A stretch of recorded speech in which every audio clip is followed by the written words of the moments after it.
Binigyan ako ng ibon ng aking anak ibon na African lovebird. Ayan. Bumili ako ng babae.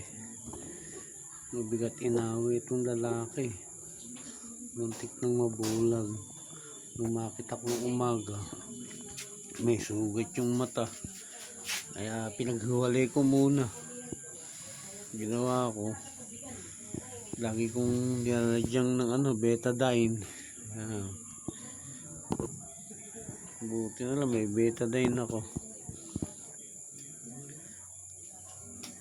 Kaya medyo naididilat na niya yung mata niya. Ito, matapang yung ina babae na yan. African lovebird na yan. Naaway yung lalaki. Pinagsama ko ng silang dalawa para sila mag-partner.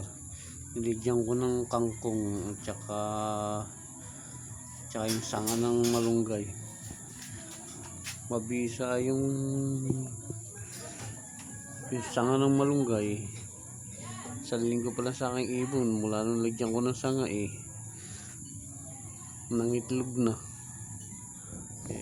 Pala dapat ang sikreto rin. Kailangan may sanga ng malunggay para sa mga itlog.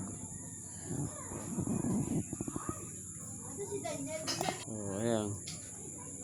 Medyo maigi na yung kanyang mata. Naididilat na niya ng maayos.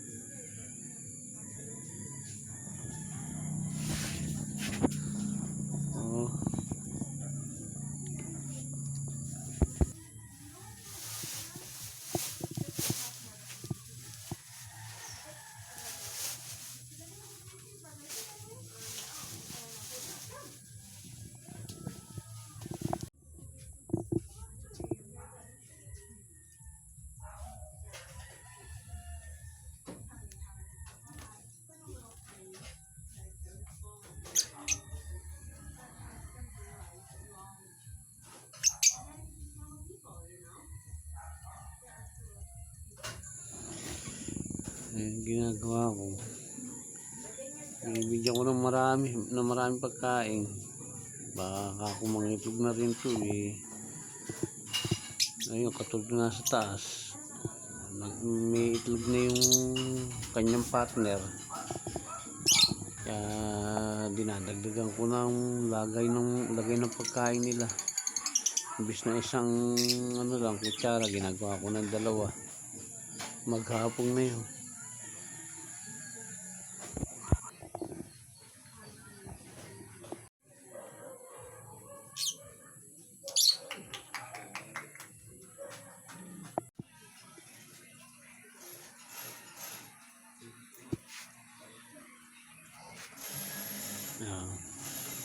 Yung partner niya.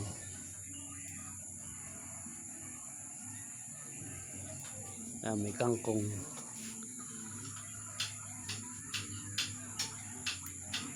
Naididilat na niya yung mata niya.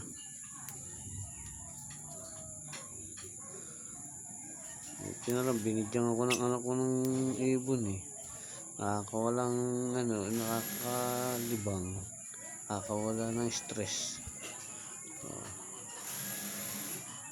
Tingnan mo lang ibon, wala na yung problema, yung stress. Nakaliliban tong pag nag-aalaga ka ng ito.